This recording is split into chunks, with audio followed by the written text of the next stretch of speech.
Ni siku iliyotengewa kina baba kufurahia nafasi yao katika jamii. Tunafika nyumbani mwake Bwana Kanyere, yuko jikoni na wanawe wakifanya matayarisho ya chakula cha mchana.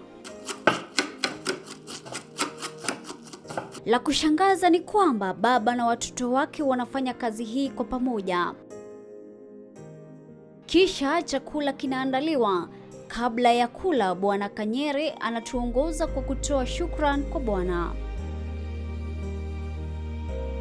Na ikiwa ukurasa wa Bwana Kanyere haukuanzia hapa, tunataka kujua zaidi maisha ya hapo mbeleni. About 8 years ago,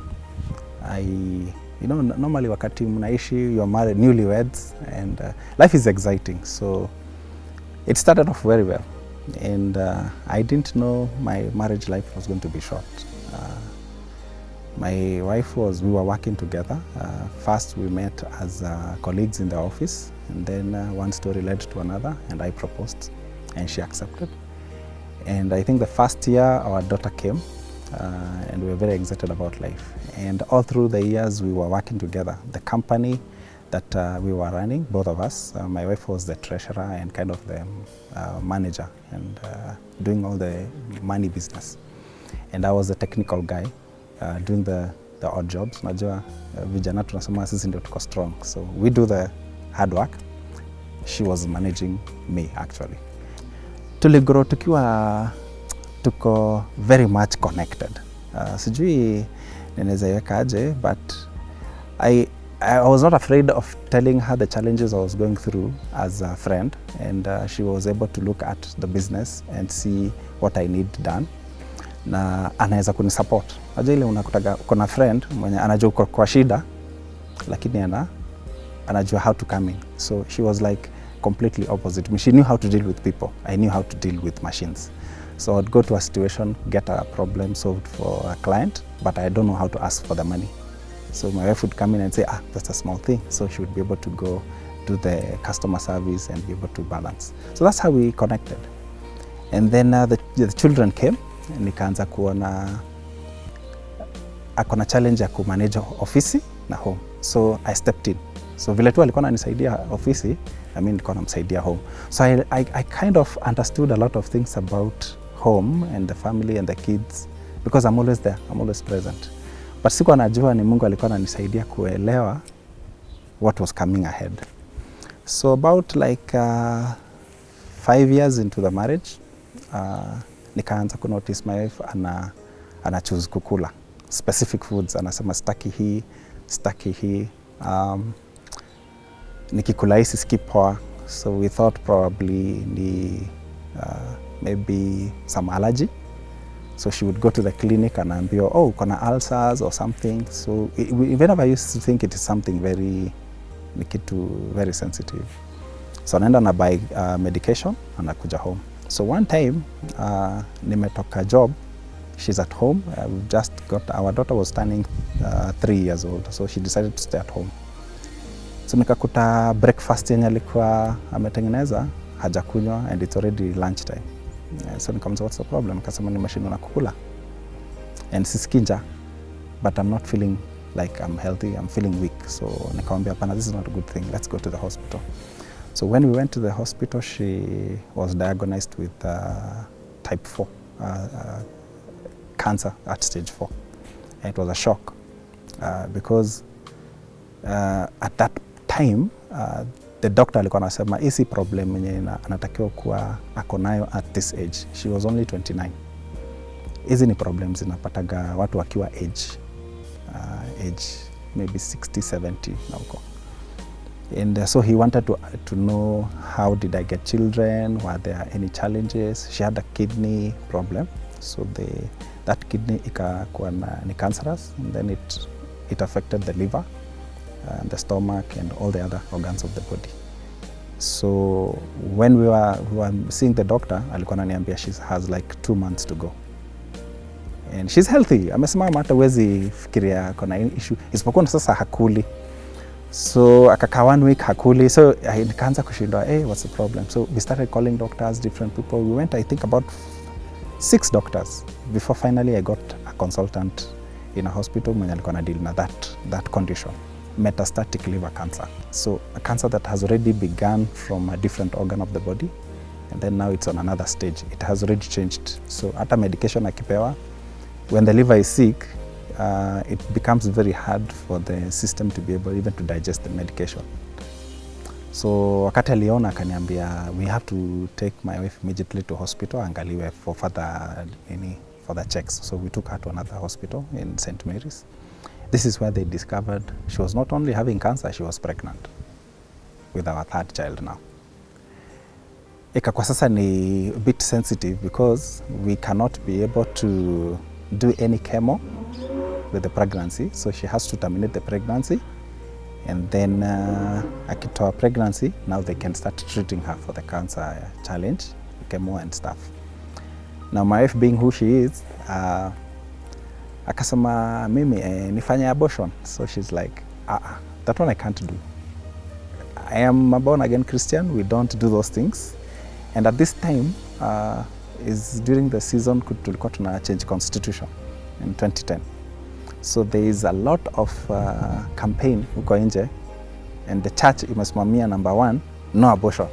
So she takes up my phone and she calls Apostle. Kamwambia mimi niko Hosi, niko place planning na I would want you to come. I remember that Sunday Apostle was preaching and he shared the message on the pulpit, and I was like, she's talking about her. And I knew whatever message was, there was a connection. So nikajua kuna vile wanaongea. So that evening Apostle and Madam Reverend, they came, kakuja kanikuta hospitali na tukaongea, and I told her the condition. I remember my wife saying, it was funny, you know, that time when you're seeing things, messages zinakuja, hauelewi exactly what is going on. So she tells Apostle, husband yangu alianguka, amerudi kwa dunia, ananiambia nifanye abortion. Nimemwambia hapa Mungu ndiye anakuja, God is going to show up. And I'm like, okay. I remember one thing Apostle said, and I've never forgotten, and I still share with my children. And this was a turning point for me, and even accepting and understanding what God was doing. Aliuliza my wife, as Apostle asking, akamuuliza, ukichukua love ya Mungu na love ya husband, uiweke kwa weight, uipime, ni gani inaweza angusha kilo? What would you say? So I'm there and I'm listening. So naangalia Mrs. Apostle, Reverend, naangalia Apostle, naangalia wife. And here there's a tussle. My wife is saying, this guy ananiambia nifanye abortion because of the kids. And I'm telling him, wait, angalia watoto, achana na mimi Mungu atanisort. And there's that war. So when Apostle put that question, hakuniuliza, she asked her. So she said, I guess love ya Mungu ndio itaangusha kgs. And this is the turning point. I had not seen how Mungu akitupenda, anything can happen. So Apostle akamwambia, your husband cannot compete with God to love you. So if God loves you more, then God will do his thing. So we got to allow Mungu afanye what he's doing with your life. And your husband can try all the stuff he wants to do. Akujaribu ndio ubaki naye juu anaangalia watoi, anaangalia so many things. Life, anaona atabaki peke yake and stuff like that.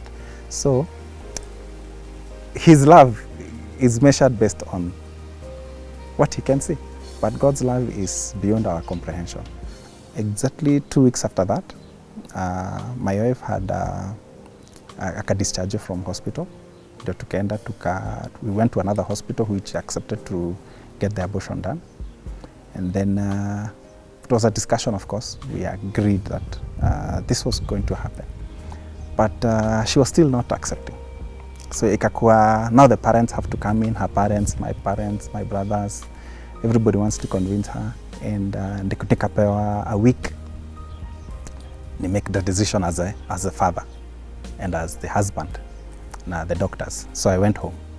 And tukiwa home, she couldn't sleep more than 15 minutes. Mtu mwenye shakuwa na cancer na ako stage 4, hawalalagi, pain is too high. There's nothing anaona ina make sense. Kana lala 15 minutes maximum. So I go home, I'm tired. The sister comes from Nairobi anakuja kutu visit, so akachukua watoi wakaenda kupika dinner. So me, I decided wacha nikae kwa sofa kwa sitting room nilale and I sleep. And about like an hour ikaisha. So when I wake up nika panic because najua alikuwa na nosebleed alafu na choke. So nikaenda nikachungulia nikaona amelala. So I'm thinking she's okay. Nikaenda nikarudi kwa sofa nikajiekelea tena like an hour. So by the time niliamka nikauliza ameamka bado. Nikauliza are you sure? So I'm thinking ni vile ameshikwa na kausingizi, so I'm considering myself very lucky. But in the real sense, she had left us. But I didn't know. So when I went kwa bedroom sasa penye nilikuwa nimemlalisha, nikamwangalia, nikamguza, nikasikia bado ako warm, nikapull a sofa, stool, nikakaa. So you can imagine this person has already left, uko hapa umechukua stool uamke. I think in the heaven wakaangalia wakaona huko juu. Mse atoki hapo. Vile tunamjua atoki. So amsha wewe. So she's there, she wakes up and she asks me, mbona wamenirudisha hapa? And this is a story that I have processed in my mind mpaka nikakuja ku understand how God operates in our lives. And she's like, why have they returned me here? And I'm like, where were you? Kaniambia mi place nilikuwa. And then she paused, kajamaza. So she's not telling me anything. Sister yake kuja na some, tulikuwa tunampea some biscuits tuna mix na maji because now she can't eat anything. Akasema acha na hiyo food. Just sit down, I tell you where I was. And for the first time, the words alianza ku speak na ku mention, nika realize she had already left us. Akasema mimi nilikuwa place nilikuwa ninaona gold. Where I was standing, there was gold. I was dressed in white and there are people there and there's a place unaingia. You can't pass there if you don't have Christ. And she began to tell me about the heavenly experience. And it changed my whole thinking about myself, my family, my brothers, everything I was doing. Akaanza kusema, wakati anaongea ni kama ana pause, it's like she's watching something, she's watching. Anasema, I saw some Indians, I saw some Chinese kwa hiyo entry, lakini hawakupita. Mimi nikashindwa mbona hawapiti, lakini mimi wakaangalia, they said, hey, na huyu ni mrembo, ametoka wapi? And then one of the, I think the angels or whoever was at the gate, akasema, hapa tuangaliagi urembo, tunaangaliaga hati ya mtu. So I started realizing, kumbe it's our hearts that Mungu anaangalia na chunguza. And she said, they looked at my heart and they said, huyu ni msafi. For whatever reason. And then immediately she disappeared from their presence and she was on the other side. She could see gold, she could see flowers, she could see stuff. So she decided, wacha niangalie mbona hao ma-Chinese na ma-Indians wamebaki huko. Hawaja kuja Pandei. So when she goes to check, she sees wameanguka. It's like the cloud ilifunguka, they went into something and there's a lot of noise as they go down. Akashtuka. Sabila alishtuka, akajikuta ako kwa kitanda na mimi niko hapo nimemwangalia. So she's like, why have they brought me back? I want to go back. From that point, my late wife hakutaka anything to do with earth. Alikuwa ananiambia, I want to go back. I want to go back. I want to get this heavenly experience. I want to see there's the real us. When we are here on the earth, alikuwa anasema there's nothing here that is good. The best life iko the other side. So she started saying how long her hair was, how beautiful she was, the gold, the flowers, the stuff that is on the other side. And it was a beautiful experience for her. That is how I remember her. And that's how I want her children to remember her. It's not the pain, it's not the cancer issue, it's not all those challenges that alipitia. That it's on her last moments. The only thing she could remember is how beautiful heaven is. And she kept reminding me, I've gone. Nisikukose uko wewe. You know, venye tumehustle. And I was feeling, it's like a message. You know, when someone comes, sees something, and then anarudi back, anasema, hey, mazee ni kupoa uko. So I've lived with that message all my life. So even when I meet situations that will tell me otherwise, I still remind myself, we usikose heaven. And that's a key thing. So I shared with her that common bond, yeah, to understand. And I think now going forward from that time, she said she wanted to do the abortion. She wanted to know, if I do the abortion, can I survive? I told her, according to the records za Hosi, you only have 2 weeks. You can't make it. And Niambia, let's do it now, because she wanted to go back. She knew that this was the gateway. If she did the abortion, she was going to die, she was going to go back. So that was the key thing. And I felt we need to understand sometimes life based on the challenges Mungu allows zipitie in our life, because sometimes things happen not because they are bad. Mungu anaangalia naona situation yenye iko in your life, there are things anataka ujue. Once umejua about him, then he takes you home. And for me, I think my wife understood a lot of stuff about life in itself, and he was able to quickly connect with the purpose for her being here. And I remember her last words when we shared, akaniambia anataka kwenda kuona mamake. So I took her to Njoro. She comes from Njoro, and she said she has a message for her. So when I allowed her to go, I used to go once a day. Nikiruka siku moja naenda the following day. Kwa job nakuja job, nakuja na check watoi home, then naenda namcheki. So she actually talked to them, shared to them the same message alikuwa ameniambia, then she passed on. When she passed on, that's when now the whole picture of now being a parent, unajua ile, she's no longer there. I have the story. I know niko na watoi, and I'm 34. I've just begun my life now. Unajua ni ile, you're there.